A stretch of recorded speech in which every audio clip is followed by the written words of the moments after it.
Now, today's topic is after relation between Kp and Kc. Kp equal to Kc RT power delta N. Today's topic is features of equilibrium constant. देखो पहले हमने किया था features of chemical equilibrium, जिसमें हमने कहा था at equilibrium rate of forward reaction is equal to rate of backward reaction. There is no change in concentration, temperature, pressure at equilibrium. Equilibrium can be obtained from either of the two sides. अगर हम reactant ले लेंगे तब भी equilibrium आएगा, अगर product ले लेंगे तब भी equilibrium आ जाएगा. तो ये चीजें हम ऑलरेडी कर चुके हैं.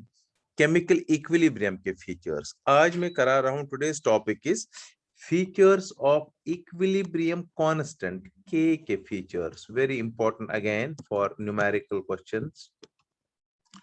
फीचर्स ऑफ इक्विलिब्रियम कांस्टेंट, जो हमने इक्विलिब्रियम कांस्टेंट कल किया था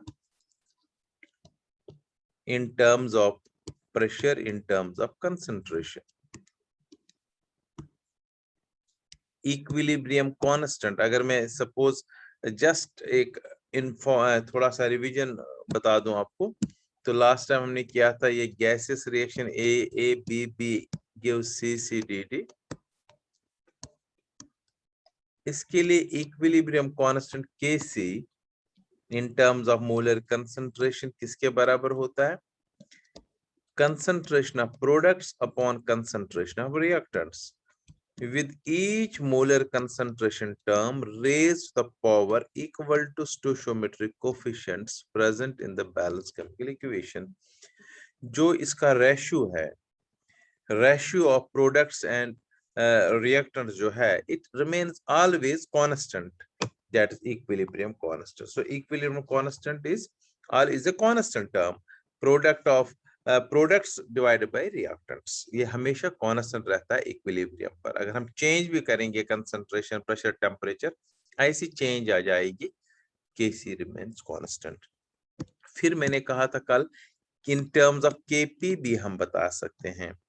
Kp है pressure of C into pressure of D अब partial pressure upon pressure partial pressure of A into partial pressure of B. ये टर्म भी कांस्टेंट रहेगा विद ईच प्रेशर टर्म जो है raise to the power C D, जो stoichiometric coefficients होते हैं, चाहे Kp हो या Kc हो. तो मैं K लेता हूं इस दोनों के बदले.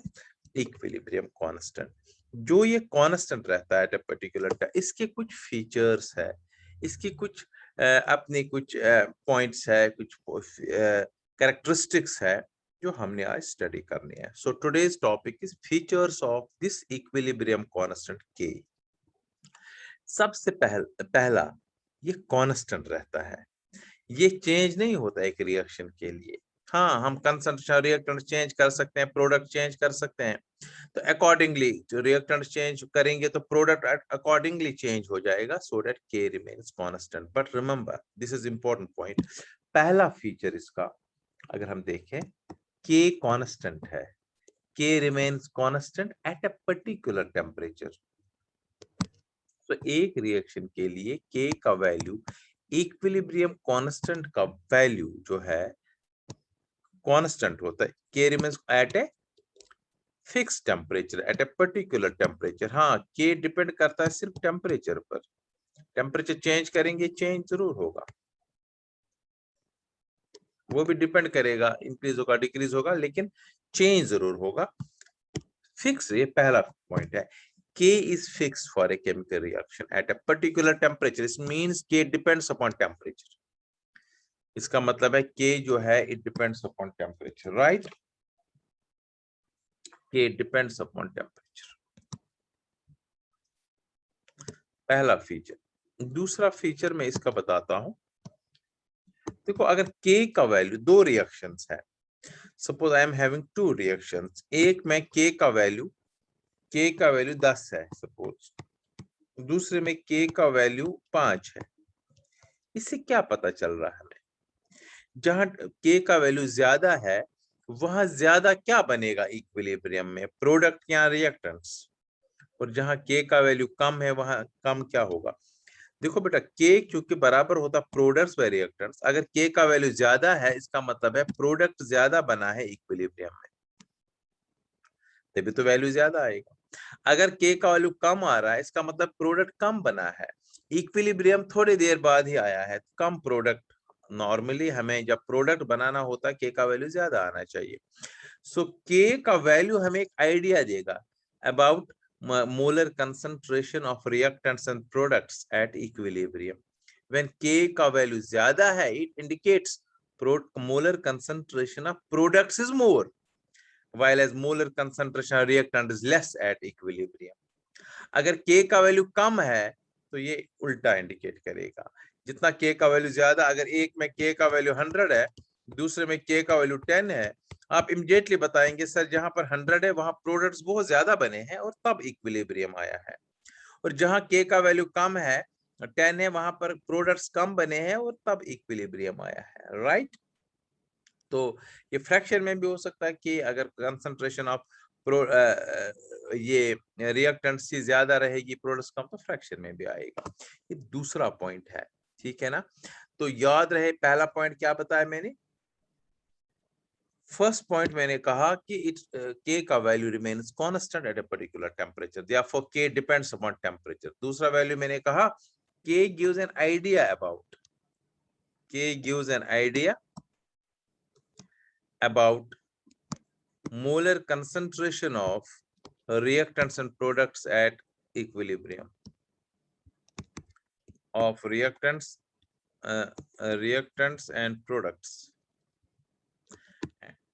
at equilibrium। मान लीजिए किसी जगह पर K का वैल्यू अगर 50 है, दूसरे में 0.5 है, तो दूसरे रिएक्शन में 0.5 जहां पर रिएक्शन वैल्यू है इसका मतलब रिएक्टेंट ज्यादा है, जब 50 है इसका मतलब प्रोडक्ट ज्यादा बना है रिएक्टेंट्स कम है, तो एक आइडिया हमें मिल जाता है। ये दूसरा पॉइंट है। तीसरा पॉइंट इक्विलिब्रियम कांस्टेंट का, पहले मैं सिंपल पॉइंट्स 3 बता रहा हूं, देन न्यूमेरिकल वाले पॉइंट्स। थर्ड पॉइंट इज जो के होता है, अगर के को हम कैटलिस्ट डालें, अगर इक्विलिब्रियम में रिएक्शन इसको हम कैटलिस्ट डालेंगे, याद रहे कैटलिस्ट रेट इंक्रीज करता है ना, मगर एक चीज का ध्यान रखना, अगर ये एक रिएक्शन है ये इक्विलिब्रियम में है, कैटलिस्ट डालेंगे इसको, कैटलिस्ट का काम होता है रिएक्शन रेट बढ़ाना, लेकिन जो रिएक्शन रिवर्सिबल है और इक्विलिब्रियम में है, अगर उसमें इक्विलिब्रियम का मतलब क्या है, rate of forward reaction is equal to rate of backward reaction, अगर हम कैटलिस्ट डालेंगे ये यही चीज होगा, कोई फर्क नहीं आएगा कंसंट्रेशन में, के में कोई फर्क नहीं आएगा, लेकिन जो स्पीड होगी फॉरवर्ड रिएक्शन की अब, और जो स्पीड होगी बैकवर्ड रिएक्शन की वो बढ़ जाएगी। सो दोनों साइड से कैटलिस्ट बढ़ाता है रेट, सो टोटलिटी में कोई फर्क नहीं आता है। सपोज पहले रेट ऑफ फॉरवर्ड रिएक्शन जब रेट ऑफ बैकवर्ड रिएक्शन के बराबर आ जाती है तो इक्विलिब्रियम आ गया, लेकिन वो reaction slow slow slow slow जा रहे थे दोनों, लेकिन जब हम कैटलिस्ट डालेंगे वो फास्ट जाएंगे एक दूसरे में, तो इंक्रीज करता, since catalyst increases both rate of both forward as well as backward reaction, इसलिए इक्विलिब्रियम में कोई फर्क नहीं आएगा। सो नो इफेक्ट ऑन के का कोई इफेक्ट नहीं है, के पर कोई इफेक्ट नहीं है कैटलिस्ट का, ये भी एक बड़ा इंपॉर्टेंट फीचर है। नॉर्मली दिमाग में आता है कैटलिस्ट बढ़ाएंगे शायद रेट बढ़ेगी, के बढ़ेगा, या कुछ नहीं, because catalyst increases both forward reaction as well as backward reaction. I again repeat these 3 points. We are doing features of equilibrium constant. पहला point है जो equilibrium constant K है, it may be Kc, it may be Kp. It remains constant for a chemical reaction at a particular temperature. When I say at a particular temperature, it means जो K है, it is independent of temperature, right? Sorry, it depends upon temperature. It depends upon temperature. ये first point है। Second point है K gives an idea about molar concentration of reactants and products. ठीक है, अगर K का value ज्यादा है it indicates that molar concentration of products is more, अगर K का वैल्यू कम है it indicates that molar concentration of reactants is more at equilibrium। और तीसरा पॉइंट मैंने कहा catalyst has no effect on the value of equilibrium constant, although catalyst increases rate but it increases rate of both forward as well as backward reaction। ये 3 points. अब मैं 4th point, जो बड़ा महत्वपूर्ण point, very important, next 3-4 points very important है। अगर एक reaction है, कोई भी रिएक्शन ले लो, सपोज आई एम टेकिंग, यहां पर मैं एग्जांपल देता हूं, इससे समझ आएगा। I am taking a reaction N2 gas plus 3H2 gas gives ammonia. It's a reversible reaction, तभी तो इक्विलिब्रियम आएगा। Ammonia gas, right. अब इस रिएक्शन को मैं K का वैल्यू जब हम देखते हैं, K is equal at equilibrium ammonia की मोलर कंसंट्रेशन का स्क्वायर अपॉन नाइट्रोजन की मोलर कंसंट्रेशन इनटू हाइड्रोजन की मोलर कंसंट्रेशन का क्यूब। लेट अस सपोज ये वैल्यू आ रहा है 40, सपोज करते हैं 40 आया वैल्यू, K का value at a particular temperature 300 kelvin और एट रूम टेम्परेचर 40 आया, राइट। अब देखो पॉइंट क्या है, अगर इस रिएक्शन को हम रिवर्स करें, देखो अगर मैं ये रिएक्शन ऐसे लिखूं, what will happen to K, अगर मैं इसको ऐसे लिखूं, 2 ammonia gives N2 gas plus 3H2, very important point.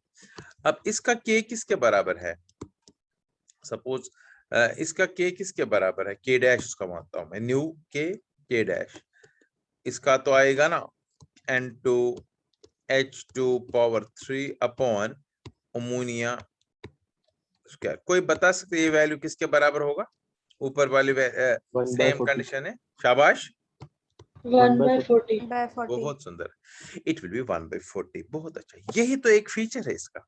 अगर एक रिएक्शन इक्विलिब्रियम में है, अगर उसको हम रिवर्स करें तो K का वैल्यू इनवर्स हो जाता है, right. If a reaction at equilibrium is reversed, if a reaction at equilibrium is reversed, अब आपको समझ आया।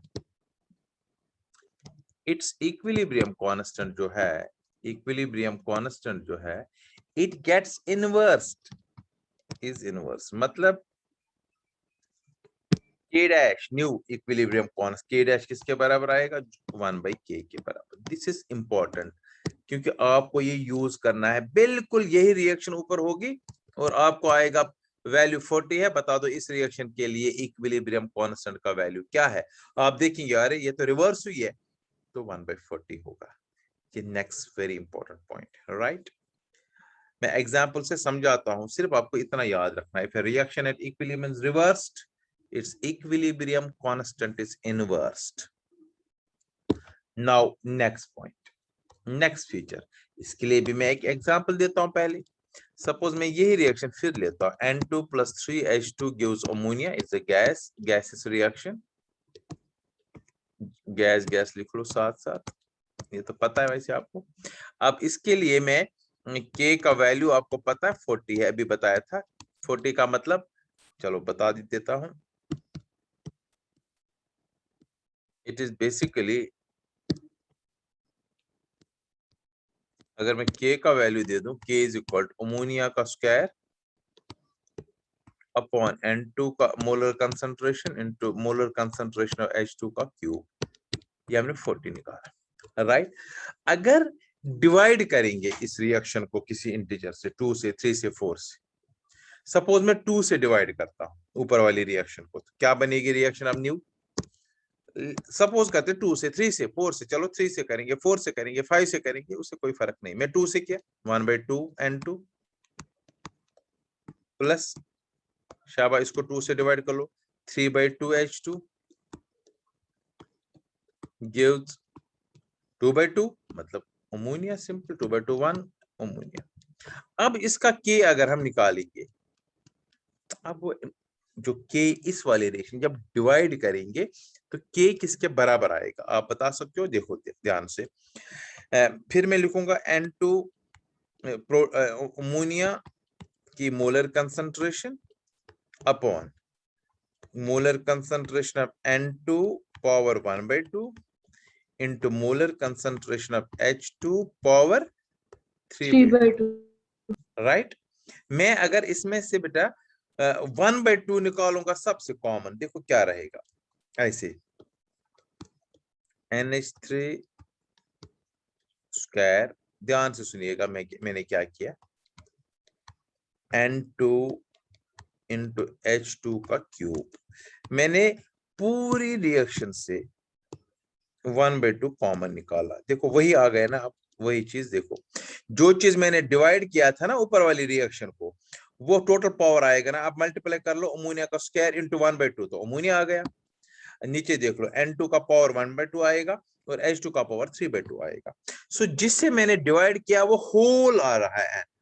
तो जो पहली वाली रिएक्शन का था, उसका जैसे 3 से करेंगे तो होल आएगा क्यूब, 4 से करेंगे डिवाइड तो होल आएगा 5, N से करेंगे डिवाइड तो होल आएगा। तो ये वाले टर्म क्या है, ये बीच वाले टर्म किसके बराबर है, 40 के बराबर है ना, ऊपर 40। तो अब हमारा आंसर क्या आएगा, 40 पावर 1/2, 1/2. और 1/2 1/3 अगर 3 से डिवाइड करेंगे, 4 से 1/4, 5 से डिवाइड करेंगे 1/4।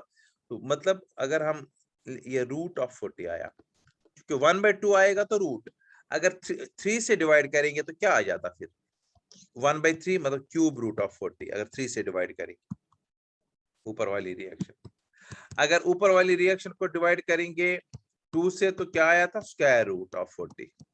अगर ऊपर वाली रिएक्शन को डिवाइड करेंगे 5 से तो क्या आ जाएगा, फिफ्थ रूट, रूट के नीचे ये 5 रूट नहीं है, फिफ्थ रूट ऑफ 40। क्योंकि अगर इसको सॉल्व करेंगे यही तो बनेगा 40 पावर 1/5, ये बनेगा 40 पावर 1/2, स्क्वायर रूट है, ये बनेगा 40 पावर 1/3। समझ आ रहा है ना, ये मैथ्स है। सो इसका मतलब है जिस टर्म से हमने डिवाइड किया था ऊपर वाली रिएक्शन को, उसी का रूट आता है ना वैल्यू। सो अगर हम हमारे पास k है ओरिजिनल वैल्यू किसी भी रिएक्शन का, उसको n से हमने डिवाइड किया उस रिएक्शन को, बताओ हमें k डैश किसके बराबर आएगा। And this is the fourth point, k dash किसके बराबर आएगा, शाबाश, k is the original value. अब n से डिवाइड किया रिएक्शन को, अगर 2 से डिवाइड करेंगे तो क्या आएगा, स्क्वायर रूट ऑफ k आएगा ना, स्क्वायर रूट ऑफ k अभी बताया। 3 से करेंगे डिवाइड तो क्या आएगा, क्यूब रूट ऑफ k। 4 से करेंगे डिवाइड तो क्या आएगा, fourth root of k। n से करेंगे डिवाइड जनरल तो क्या आएगा, nth root of k। This is fourth point and very important point. अब मुझे बताइए what is the fourth point, शाबाश। फोर्थ पॉइंट में क्या लिखेंगे हम, याद क्या रखेंगे, when a reaction in equilibrium is divided by n कोई भी टर्म, व्हेन, शाबाश, when a reaction in equilibrium, ये नेक्स्ट पॉइंट है, is divided by, मैंने ये एक्सप्लेन किया, याद रखना इतना, डिवाइड बाय n। बताओ द इक्विलिब्रियम कांस्टेंट, जो न्यू इक्विलिब्रियम कांस्टेंट बनेगा, कांस्टेंट क्या होगा, nth power of k is equal to nth power of k। मतलब k डैश जो बनेगा अब वो बनेगा nth पावर ऑफ k। इस पर न्यूमेरिकल्स आएंगे। मान लीजिए आपको क्वेश्चन आएगा यही 1/2 N2 plus 3/2 H2, this will be the question there. आप इसका बताइए, ये भी गिवन होगा, ये तो है ही है क्वेश्चन, यहाँ से स्टार्ट, ये तो गिवन है 40 है, इसका k का वैल्यू गिवन होगा 40। फिर आपको आएगा इसका बता दीजिए, आपको देखना है इस रिएक्शन को हमने किससे डिवाइड किया है, 2 से, तो इसलिए आएगा स्क्वायर रूट ऑफ 40। अगर 3 से डिवाइड होता तो क्यूब रूट ऑफ 40, 4 से डिवाइड होगा फोर्थ रूट ऑफ 30। समझ आया, वेरी इंपॉर्टेंट। अगर रिवर्स होगी तो, अब मुझे जरा इस ये चलो पहले मैं एक क्वेश्चन दे देता हूं यहाँ पर। सपोज मैं कह रहा हूं, क्वेश्चन दे रहा हूं मैं, N2 प्लस 3H2, ये क्वेश्चन है, ये उस अमोनिया, इसके लिए K is equal to suppose 20, calculate value of K for, ऐसी रिएक्शन आ जाएगी। मैं देखना चाहूंगा कितने बच्चे कर सकते हैं ये। Ammonia gives half N2 plus 3/2 H2, बताइए K डैश किसके बराबर होगा, शाबाश। अब इसका सॉल्यूशन, ये यहां तक क्वेश्चन था, अब इसका सॉल्यूशन है। पहले आपको देखना क्या रिएक्शन सीधी है या रिवर्स हुई है, बताओ जल्दी। रिवर्स, तो इतना पता है, रिवर्स जब रिएक्शन हुई है तो 1 बाई होता है ना, 1 बाई के, तो रिवर्स के लिए 1/20 अगर सिंपल रिवर्स होती, लेकिन रिवर्स भी हुई है और डिवाइड भी हुआ है ना किसी चीज से, देख लो किस चीज से डिवाइड हुआ है, अच्छा 2 से 2 से। तो रिवर्स का मैंने लिख लिया इनवर्स वैल्यू, लेकिन अब डिवाइड भी तो किया हुआ है 1/2 से ऊपर वाली रिएक्शन को, तभी तो आया 1/2। इसे जब मल्टीप्लाई डिवाइड किया अपॉन 2 आप देख लो 1/2 नाइट्रोजन, 3/2 हाइड्रोजन एंड 2/2 मतलब 1 टाइम अमोनिया, तो वो क्या आएगा फिर स्क्वायर रूट। स्क्वायर रूट यहाँ लिखने की जरूरत नहीं, स्क्वायर ये तो स्क्वायर रूट होता ही है, स्क्वायर रूट ऑफ 1/20 आंसर होगा। ये क्वेश्चंस आपको आ जाएंगे, यही क्वेश्चन बहुत इंपॉर्टेंट है इसमें। एक तो फीचर्स है ये, तो मैंने 4 फीचर्स अभी तक 5 फीचर बता दिए। पहला फीचर बताइए, के का value constant at a particular temperature means K depends upon temperature, K gives an idea about molar concentration reactants and products at equilibrium, there is no effect of catalyst on the value of K. फिर fourth point बताया, अगर reaction reverse करेंगे equilibrium constant is inversed. And fifth point बताया मैंने, when a reaction is divided by an integer, जब हम equilibrium में कोई रिएक्शन है, it is divided by a number n, then new constant will be nth root of k, right? ये 5 point. Now sixth, अब multiply का है, देख लो बेटा, मैं मल्टीप्लाई का बताता हूँ। N2 + 3H2 gives अमोनिया, ये रिएक्शन है, इसके लिए k का वैल्यू गिवन है वहां पर 20 सब कुछ। अब इस रिएक्शन के पहले आपको ये भी ध्यान रखना है, तभी तो रिलेशन निकल सकती है, के किसके बराबर होता है, अमोनिया का स्क्वायर, मोलर कंसंट्रेशन का square upon N2 molar concentration into hydrogen की मोलर कंसंट्रेशन का क्यूब, इसका वैल्यू सपोज 20 है, राइट। अब मैं मल्टीप्लाई कर रहा हूं रिएक्शन, तो अभी तक यहाँ इनवर्स रिवर्स की क्या था, डिवाइड किया, मल्टीप्लाई करूंगा, 3 से मल्टीप्लाई करते हैं, चलिए अब रिएक्शन देखो, 3 से मल्टीप्लाई किया मैंने, 3 times N2 + 9 times H2 gives 6 times ammonia, right. अब इसके लिए के डैश मुझे निकालो, पता है के डैश किसके बराबर है, and ammonia power 6 upon nitrogen molar concentration nitro power 9 and molar concentration hydrogen power 3। अगर इसको मैं इन टर्म्स ऑफ फर्स्ट रिएक्शन, इसको मैं फिर हाइड्रोजन की हाइड्रोजन तो 9 हाइड्रोजन 6 है, ये हाइड्रोजन 9 है, यस। अब इन टर्म्स ऑफ फर्स्ट रिएक्शन में पहले लिखूं, फिर देखेंगे क्या आएगा, पावर आएगा, क्या आएगा, ऐसे 2 अपॉन, क्योंकि वैल्यू तो उसी का गिवन है, H2 3। तो इसका पूरा क्या है, इसको मैं पूरा ऊपर से कर रहा हूं, इनटू क्या किया हमने, 3 किया ना, 3 Yes, to sir, the 6, देखो 3 to the 6, 3 and 3 to the 9, ठीक है ना। तो फिर क्या आएगा वैल्यू, 20 पावर 3, ठीक है। अंदर वाला तो 20 है, ध्यान से देख लो, अंदर वाले का वैल्यू जो है वो ये है, पहले ही बता चुका, ये वैल्यू है 20, तो ये वैल्यू इतना है 20, तो वैल्यू, तो फिर क्या आएगा यहाँ पर वैल्यू बताइए, के डैश किसके बराबर है इस वाले फीचर में, के रूट पावर n, के पावर 3, के पावर 2, जो से मल्टीप्लाई करेंगे। अब बताओ फीचर क्या लिखेंगे, व्हेन, शाबाश फीचर बताइए आप क्या लिखेंगे, व्हेन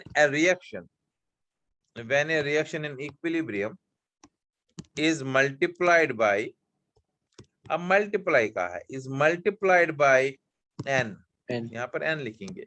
अब बताओ न्यू कांस्टेंट के किसके बराबर है, के पावर n, डिवाइड करेंगे nth रूट है, मल्टीप्लाई करेंगे नॉर्मल पावर है, इनवर्स रिवर्स करेंगे तो इनवर्स है, यही तो पॉइंट्स है। अब लास्ट में कभी ऐसा भी होता है कि एक रिएक्शन, कोई भी रिएक्शन अगर 2 स्टेप्स में होती है, सपोज एक रिएक्शन है, इसके लिए इक्विलिब्रियम कांस्टेंट के है, now the same reaction takes place in 2 steps, तो दोनों स्टेप्स में एक का K1 है और दूसरे का K2 है, 2 स्टेप्स में अगर रिएक्शन होगी, करेक्ट। तो याद रहे फॉर्मूला ये है K is equal to not K1 plus K2, it is K1 into K2. अगर हम सॉल्व भी करेंगे यही निकलेगा, मल्टीप्लाई.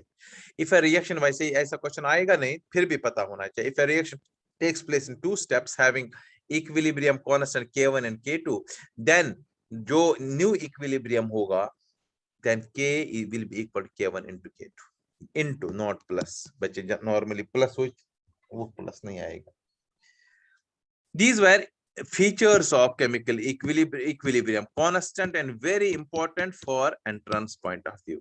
अब मैं एक क्वेश्चन देता हूं, इसको आपको करना है, सारे निकाल दीजिए. ये आप कॉपी पर लिख लीजिए. जो जहां पर इक्विलिब्रियम कांस्टेंट कैरेक्टरिस्टिक्स है, उसके बाद कैरेक्टरिस्टिक्स आज मैं डाल दूंगा पीडीएफ से नए तरीके से, इसमें कुछ फॉर्मूला लिख के, एंड देन ये क्वेश्चन लिखना है कॉपी पर. अब क्वेश्चन लिख लो. For a reaction N2 plus 3H2 gives 2 times ammonia gas, K is equal to, कुछ भी लेते हैं, 50 at 298 cal. Calculate value of K. Calculate value of K dash for the following reaction, या K for the following reaction, जिसको हम K dash मानते हैं, क्योंकि इसी से हमने कंपैरिजन करना है. पहला क्वेश्चन. अब मैं बता रहा हूं क्वेश्चंस क्या है, ठीक है ना. 6 times ammonia gives 3 times nitrogen gas plus 9 times hydrogen gas. दूसरा क्वेश्चन इसका निकालना है, ठीक है ना. 2/3 times ammonia gives 1/3 times nitrogen plus, ठीक है ना, H2 गैस. 2 नोट कर लीजिए.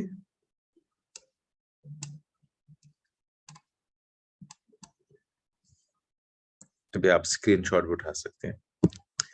तीसरा,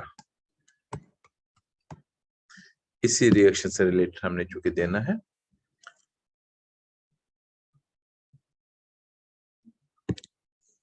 तीसरा, 3 times N2 gas, 9 times hydrogen gas gives 6 times ammonia gas.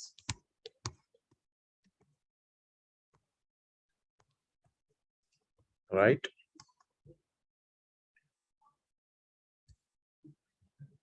ठीक है बेटा. 1/3 times nitrogen gas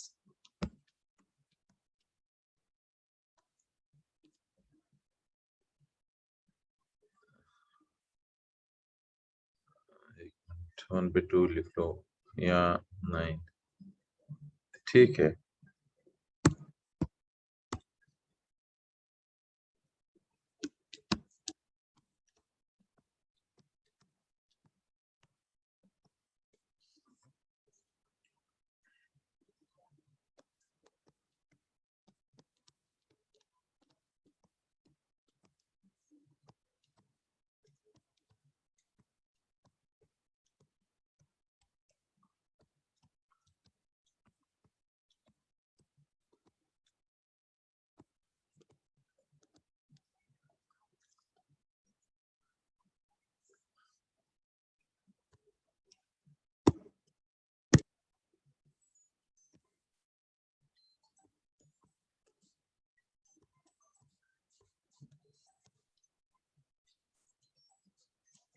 Right?